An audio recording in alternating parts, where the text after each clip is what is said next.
𝚘𝚑𝚘𝚎𝚘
o le atatou te talo lo mātou te mai o le langi o mātou o atu i o luma le nei fo i Taeao e le whaititia le nganga le whaaftai o no lo whamaoni malo le lei o mātou ala whai fo i le tua le nei aso fau e tā pena mai fo wai mo i mātou te mā e le lava le ngana e o mātou upu le li e tau wha matala tala lo matau tia malo sili sili ese.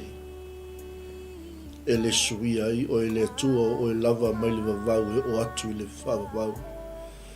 O lo wha maoni foi e o atu i le afe o tūpulanga. Ka o mātou ngangana le ni Taeao tama. Whaftai wa e toi mamoli manuia mai le soifu o lo atu mo. Whaftai i lau wha malolonga i o mātou tamam tina mātutua o lau au sina sina o le tala le lei. Ai ale tua lau wha malolonga i theoi.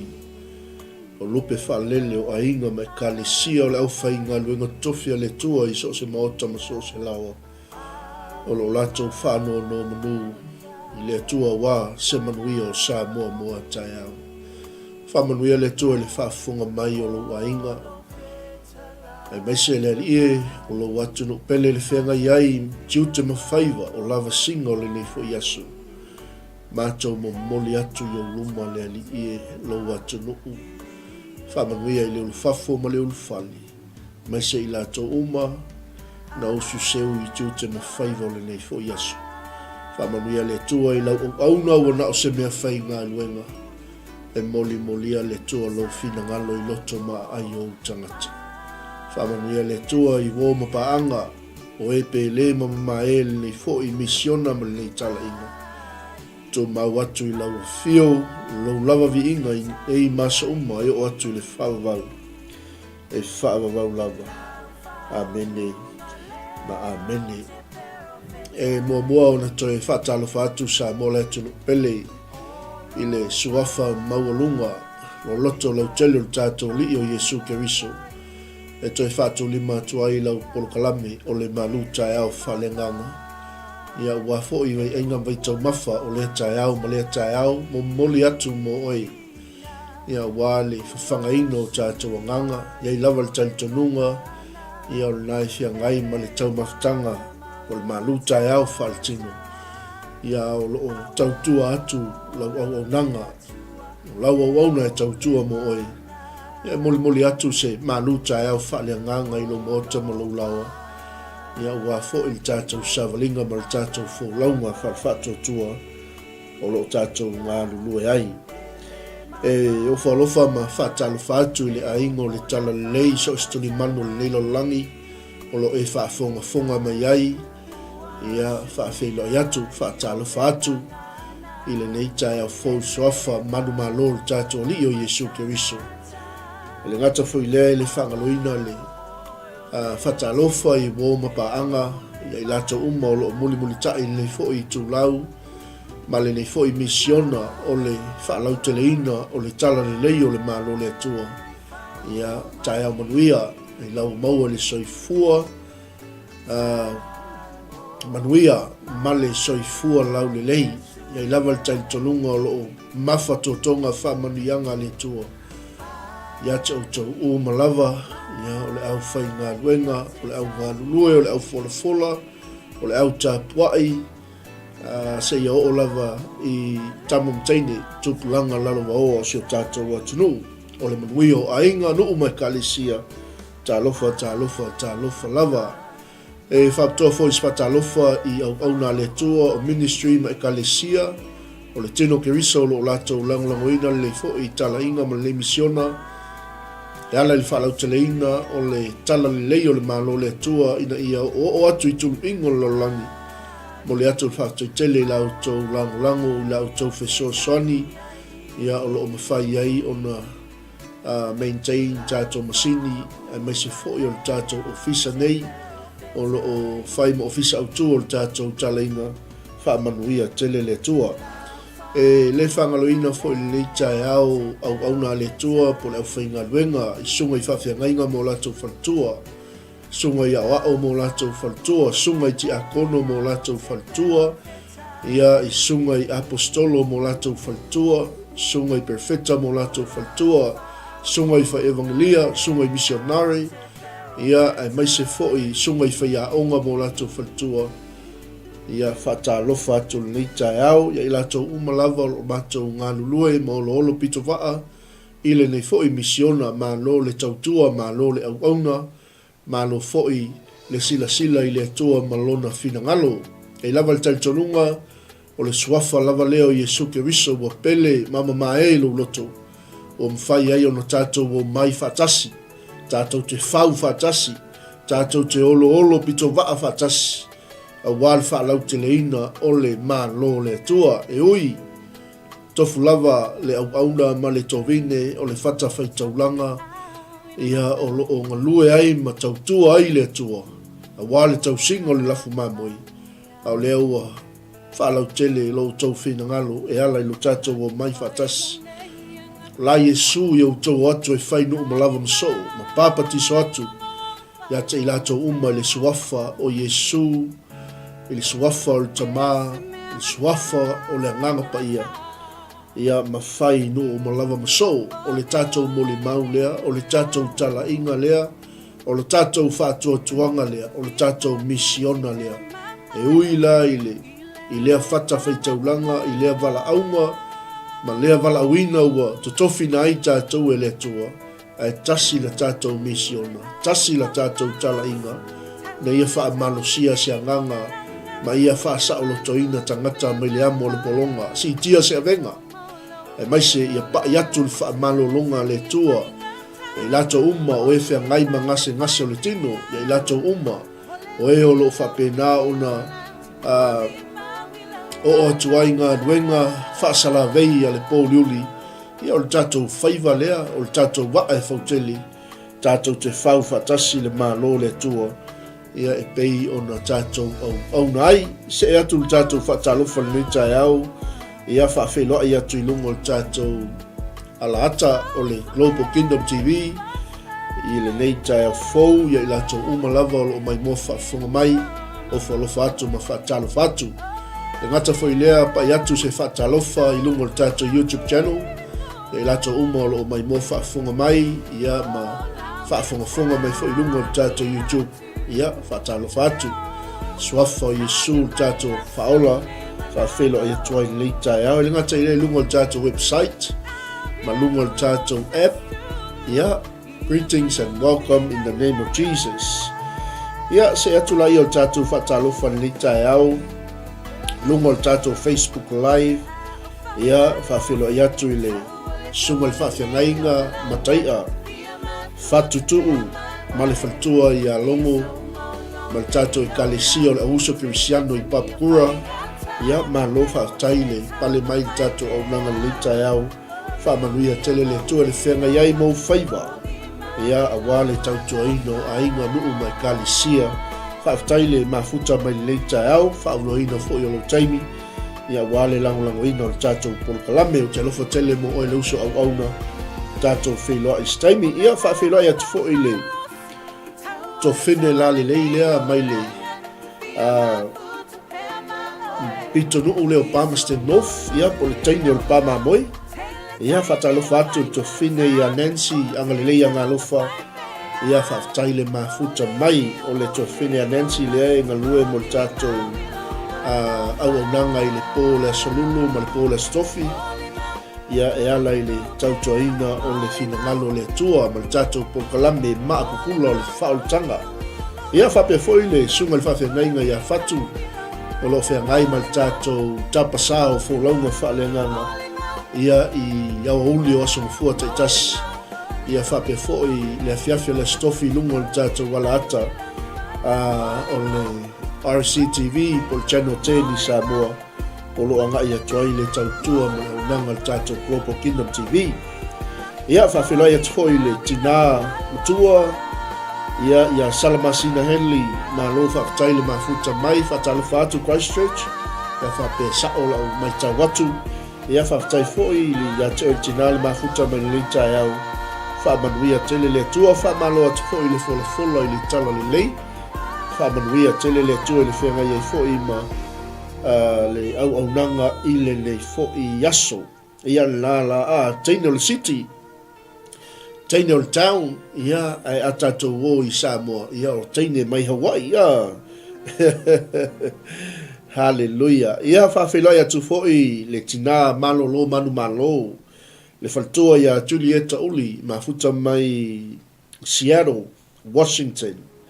Ia po le malo tele o Amerika whawtai tina le ma futa mai lea taimi mo lea taimi. Whawtai lau te talo, whawtai lau lango o lo manuia ai le ngā luenga lea tua o te alofa tele mo o le tina 𝗗𝗜𝗦𝗡𝗥 wha manuia tele lea tua le ma futa mai. Ia whawhelai atu i le taia fou i le whaltua le sunga le whawhengainga.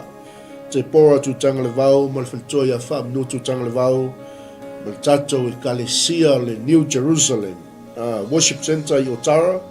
Ia mafuta mai fo i le Taeao, awa le ngalo tasi o ono Robertson Road i le aso a Taeao.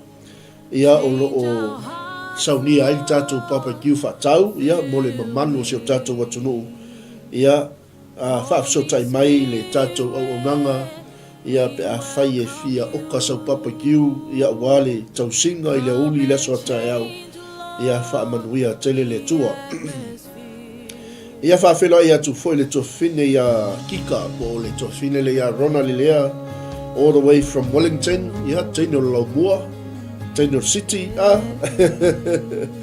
ia po le host po i o le tatou soul food ia leo toi te liu mai lau whanua o te ronei ia malanga manuia ma lole soifua manuia le Taeao to fine ia ma lo foi le malanga manuia whaftaile ma futa mai foi le Taeao whawhelo i atu le sunga le whawhengainga o lo aku iese tui atua ma le whaltua ma futa mai foi le Taeao pasta whamanuia tele le tua le Taeao i le mafuta mai a mai se foi o lava singo le nei aso whawhelo i atu foi le Taeao i le tofine ia tai ma le uso ia Dan tai le mafuta mai ia mai le motu o fiafianga ia po o se tatou motu i le tuisai ia o tutuila tai le mafuta mai manuia foi le whiangai mga luenga o le nei aso whawhelo i atu foi le uso au auna ia J. Jimmy Brown Williamu mafuta mai le Taeao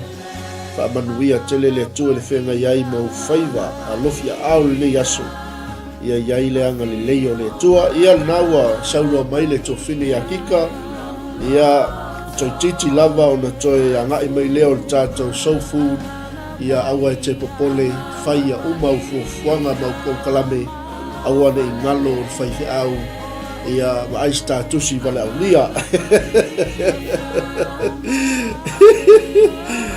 ia fe tau i lava ma le teine e toe pepete ei ma moe ma le tatou pa ma moe teine ia anga lei ia aua lo waso tele hallelujah praise the Lord ia whaftai atu le usau auna ia J. Brown ma lole so i fuamuia ia anga lei atu le tua si o tatou ainga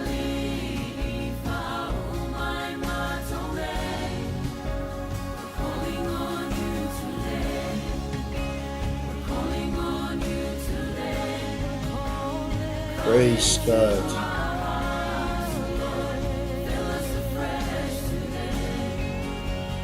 Hallelujah.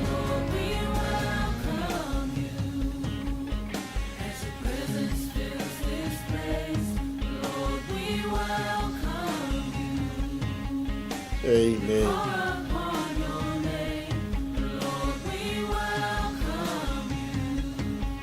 Amen. Ia, whawhelo ia tufo i le sunga le whawhengainga ia rokeni ma le whalitoa ia tesa ma futa mai fo i tatou ainga i nofo ali whaamanuia tele le tua i le mafuta mai i lau sunga le whawhengainga le uso au auna whanuia fo i whaiva o le nei aso o le tatou Malū Taeao whalenganga whasoa mo o le Taeao lo ainga ia naua e sila mai lungo tatou kolkalame o le 𝗟𝗏𝗏𝗧𝗏𝗏𝗏 lo tatou e fitu alo whaiwhaiva ia o inao le a maua ai se whala i au mo i tatou nei fo i Taeao wale whaowino o fuafuanga me se fo yo faiva o lo ngā lue ai. O le au tu o le tātou whamalosi le Taeao ia e loa o loa tua o le atua whamaoni. Tau no me lam tāpe fito lo whaiva ia whafunga mai tātou ainga o te fia whaitawina mo oi ia awalu whafunga mai fo i le Taeao. Ia e loa foi o Iova loa tua o le atua lava o ia o le atua whamaoni o le na tausi le whiangainga a toa ma le alofa i e alo lofa atu ia te ia ma tausisi ana polo inga e o i le afe o tupulanga. Toi whafonga bel tātou ainga o le atoi whaitawina le upo le tua ia on tātou whasoa le Taeao. Ia e ilo foi o Iova loa tua o le atua lava ia o le atua whamaoni o le na te tausi le whiangainga a toa male alofa i e alo lofa atu ia te ia ma tausisi ana polo inga e o lava i le afe o tupulanga. Amene. Ia whamanuia mai le atua i le whaitawina o lana upu le Taeao. Ia o le atu le upu le atua i lungo le ea tono mota malawa so se no fuanga o lo e whafunga mai ai. O le upu le atua o le upu le ola. O le mana vanga pa ia le atua mo i tātou e whesoasoani mo o i le aso ma le aso ina ia o ngā i o tātou langa ma lo tātou soifuanga le anga so se taimi tātou te whaitau i le upu o le atua o lo tala noa mai le atua ia te oima. So se taimi tātou te whaitau i le upu o le atua o lo tātou mafuta atu i le atua o lo tātou whesoota i atu i le atua i ia leli o le whaasoala lea mo tātou le Taeao o le whesosoni mai o le nganga o le atua ina ia e i loa ia tātou i loa awane i ngalo i le tangata soifua le tangata whaatuatua le kerisiano po le tangata ua talitonu i le mana o le atua le au auna. Amen. Whai mai ia e i loa o loa tua o le atua lava ia o Iova o ia o le atua whamaoni. A tātou wawa aila i le whamanatu o le atua i a Mose e tau watu lona nu o Israel a o le atua na ia au maia i tātou mai to tono ai kupito i lona a au malosi vi ia leli vi ia le atua a le ala ua whai ui ia tustusinga ia al tamalo Mose po tusi ia Mose ai toi whamanatu e le atua i lona nu toi whamanatu e le atua i lana au auna Mose ma Israelu i au tau i loa. Amene. O Iova loa tua o le atua lava ia o le atua wha maoni. Imagine le Taeao le soifuanga no tātou soifua maola mai ai leua tolu sfulu montupu o tausanga leua fas fulu lima sfulu ono sfulu montupu ia tausanga o nisi o tātou ainga o lo whaafonga me le Taeao ai le i ma vai le wha maoni o le atua i nunga ia te oe mao e oi na tātou sava vali mai le pongisa e oi na tātou sava vali mai le wha pau pau ma le ami o le anga e oi na tātou foi ia i le atua malana vala aunga a o le atua whai mai le tala le atua ia Mose wha manatu ia Israel ia lātou i loa o Iova le atua o ia o le atua wha maoni. Amene. E ui le mui mui e ui le talitonu i le atua a o le atua o ia o le atua tausi whiangainga o ama i le lua whiangainga ma le atua. Amen. O le toi wha manatu mai leo le atua ia te i tātou o le upula le atua le whaia Mose a whao o ina o i Iova lau atua i le nuu o le a e alu atua i e whaimo oi ta watu i Israel au tau wo o le nuu leo le a fai mau tau nuu, le nuu fola ina. Vi ia le li a ola le tei me tulia ai o tau e nuu e tele yo uluma.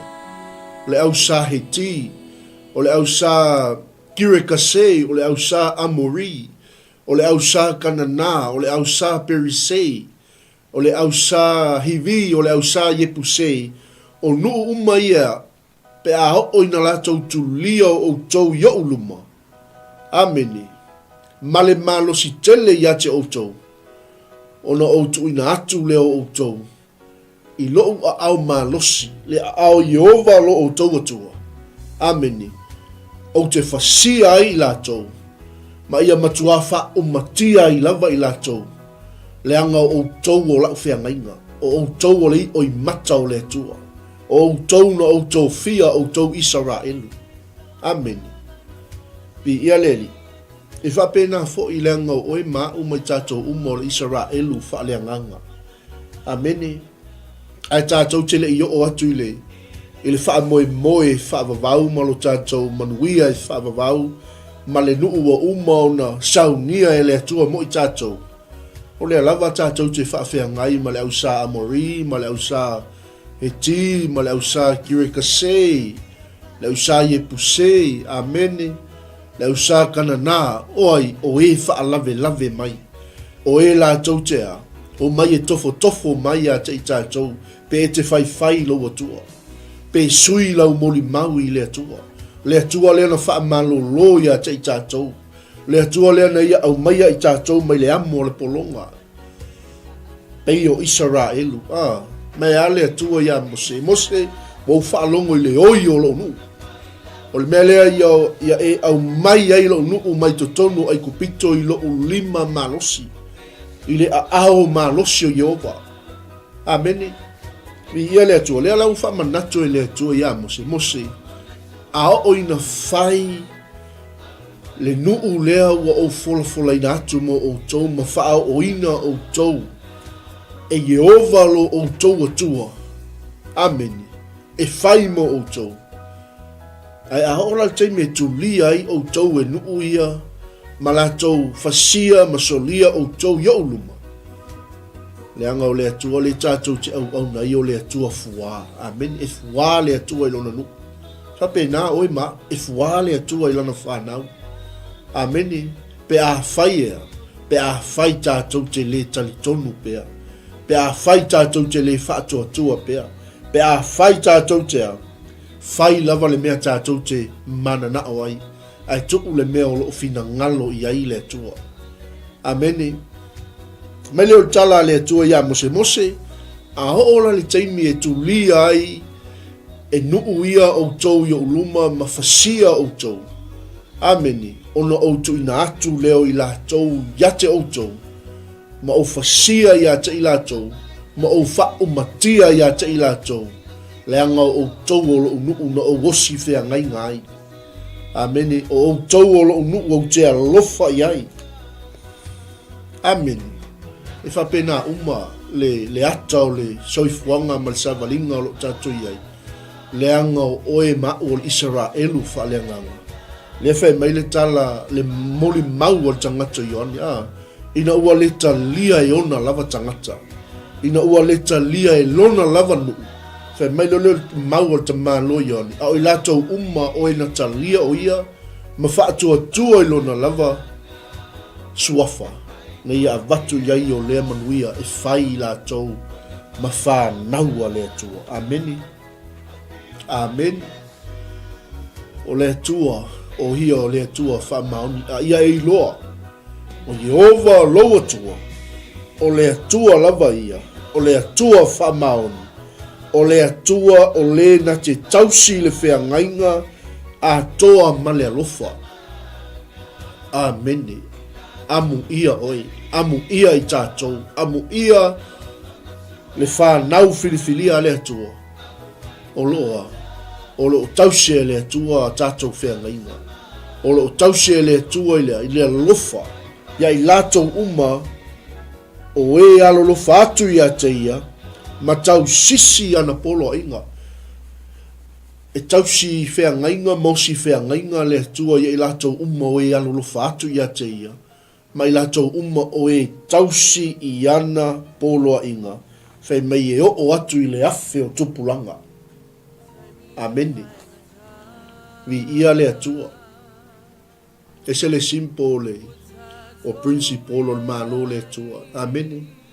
Fai mea le tala le tangata o Isaia. Ia whaalata-lata atu i le atua o na whaalata-lata mai lea o ia te i tātou. Amene.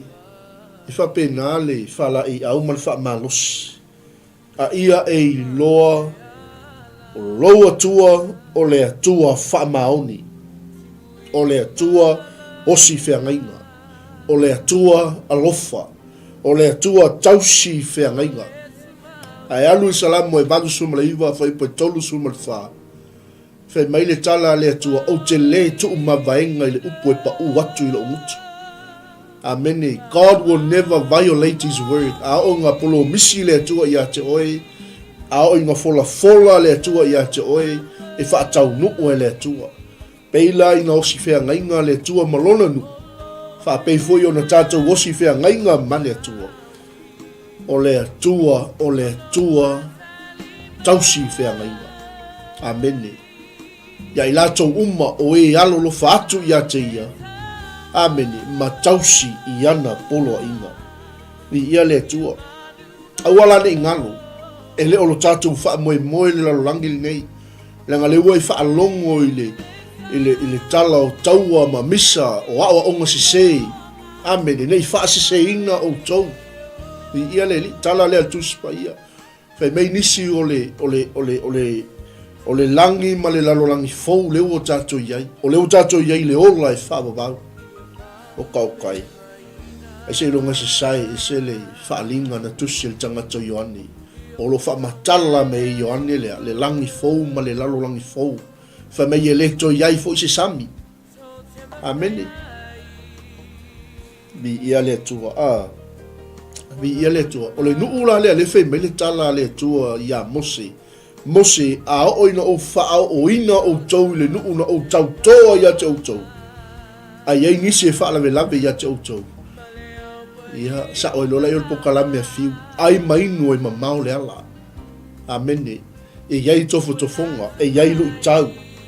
E iei whaafita auli. E o mai puapuanga e peio la Yesu. Amene. E maua fo i outou e puapuanga. A o le folanga la lea Yesu. O le promise lea Yesu i o le so. Ai o te letu ua outou. O te letu ua lava outou. Same promise le tātou osi whiangainga i male atua. Taimi ana tuu atu ai lo wolanga, o au mea uma, ia Yesu, o ia le nānatea, tausi i le lua whiangainga. Ameni. Ni ia le li. Mela le taun tātou i loa mo tātou mautinoa. O a mea uma o lo whaasala vei nei taimi i lau savalinga ma lau fōlaunga. Amene i le wala aua le atua i a te oi. Amene o nai ta oto mai ai tua le manuia. O nai ta oto mai ai tua le finangalo le atua mo oi. Ai whamalosi. Amene au na pea, tautua pea, fola pea le tala le lei. Amene launga pea le finangalo le atua. Pi ia le atua. Nanga leo tātou iai yaso amuli, leo tātou iai yaso i ngata ai, leo tātou iai yaso whai ngata. Amene, ai tele le au sa ye puse, tele le au sa kanana, tele le au sa hivi, ma le au sa perisei. Amene. Ai whe mea altala le atua Mose, au i latou uma latou te tulia o tou yo uluma, o te wha umatia ia te i latou. Ma outu ina atu i latou ia te outou. E whasia lava i outou. E i latou, e whasia lava i latou. E lou a ao malosi. Amen. Me vale il wha maoni luko le tua. Sa oi loa le maua te malo paulo le ka le sia i Efeso. A wā tātou te le o tau matangata. A oli sili, ma whai pule, ma nganga leanga i mea o le lalolangi, ma nganga leanga i mea o le langi. Ameni. O lau sa ye puse, ma lau sa perise, lau sa hivi, ma lau sa kanana. Whaatusa nā mo meo nganga le anga ma nganga whaasala vei. Le kau whaavatu ia ai lau fō launga ma lau au nanga i le tua. Amen. Bi ia le tua. A whe mea le tua, au te matua wha umatia lava i la tau Mose ma Israelu. Aisea, le anga o tau o lau whea ngainga. Na o wosi whea ngainga ma o tau. Amene, o te alofa ia te o tau. Anga whe mai e le tatou mau. Bi ia le ali. Ia eilo fo yo yova lo atua o le atua lava ia, o le atua wha maoni, o le na te tausi le whea ngainga a toa male alofa. O tatou atua o le atua tausi whea ngainga. O tatou atua o le atua alofa. Our God is a God of He keeps his covenant, his promises. Our God is a God of love. It's a God of mercy. Amen. Ele fa mauni o le tu. Fe maila ia. I ye alolo fatu ia te ia. Ma tau sisi ana polo a inga. A o inga pele ilo loto le upu le tua, le fionga le tua, mai fola, mai fa so atu. Le upu le tua. Amen. Fe maila i o le tala al tuspa ia. E o atu. I le afe o tupulanga. A tau wia e ia e ino ia te ia. Io la tau lava luma. Ia wha umatia i la tau e le wha tuai o ia. I le ino ia te ia. A tau iatu ia te ia i ona lava luma. Ameni. O kasi wha maoni o le upo le atua mo tātou le Taeao. Hallelujah. O le atua le na le tātou te au nai. Bi ia le li aia. Ai tau wia e ia o e ino ia te ia. Dale wingo le tala le atua ia Mose e alofa ultangata ai ino a uileanga sala. Amen. Mele e silta ua saua Yesu ila no lua i malelenga i nā sala mo ia o tau wawa lata mai le Malū lo tama. Amen. Hallelujah. Ai tau wia e le atua o e ino ia te ia. Ia wha umatia i lātou. Whe melo tala le atua ia Mose. Mose e le wha atuai o ia e ino ia te ia. Ai tau i atu ia te ia i ona lava luma. Melea, ia e tausi i polo a inga. Israelu i au tausi i polo a inga. Ma tu la fono wa tu inatu ia te outou. Ma wha masinonga o te whai atua ia te outou. I le aso nei. Ameni. Bi ia le atua. A ola nga wha solo lau whai tau i lalu. I tātou tusi whai tau. E se le manuia o lo loto. Ameni. Le anga le upu le ale atua na whai a Mose. A whai fo i tau te matua wha alongu. Amene. I ia wha masinonga ma tausi ai ma ia whai ai o tau o polo inga umma o whai atua ia te outou. O na tausi lea e Jehova ia te outou. Lo o tau atua. I lo o tau osi ngā whea ngainga. Amene. Bi ia le atua o no tau ai. Amene. Ona o lofa atu le ia te outou. Ma wha manuia atu ia te outou. Ma wha atoa te leina outou. Amene. Bi ia whai mai fwoi lai o tala le atu ia Mose. E o lava i lau saito, o lau waina, o lau sua au. O tama au povi, mau lafu ma moe i le lau ele. Na o tauto ai o tau tama. Amene. O te wha manuia atu i ate outou. Ia o inga wha solo lau whai tau. Amene. Bi ia le atua. Oka se manuia i nā teli. Pe a whai tātou te tausi polo a inga le atua. Amen. Pe a whai tātou te iloa ma mauti noa. O lo tātou atua o le atua wha maoni lava o ia. Amene. Ma leo tala ta Malū. O te alofa atu ia te outou. Ma o wha manuia atu ia te outou. Ma o wha atoa te leina outou. Te wha manuia i lau whanau o lau whanau. O le fua o lau ele. O lau saito, o lau waina, o lau sua au. O tama au povi, o au lafu ma moi le lau ele. na o tautou ai o ta mai fo yatu yate o tau. Amen. Fai ule o tatou Malū Taeao Faaleagaga le Taeao. Sa moa le atu no peli. Awana ingalo ya te oe le tua. Mana tua le tua yo wala uma. Nea uma tatou te whaia, mua le tua. O ngā totonu le tua, muli le tua. Mele o tala le tua ya mose. E sili lo manuia i nuu uma lava, ta watu i lo nuu. Israelu, e sili lo manuia i nuu uma lava. Fe mei e le eise tane pā. Po se whawhine pā o ia te o tou. A toa mau manu. Oka Me vai e le wha manu yanga le tua o ta oto. I le tangata e tausi ana poloa i. I le tangata e tausi whea ngainga ma le tua. Bi ia leli. Mai leo tala le tua. Whai ul tatou Malū Taeao Faaleagaga. Mosi. E awa ese i ova. O mai umalava yate o tou. O te le tuinga yate o tou se tasi mai. O mai leanga umo ai kupito na o tou i loa. Ameni. Mai vai e. Aya, ai sili lo manuia inu umalava. Mai e leise tane e pā. E le to yeise whawhine e pā. A toa mau manu umalava.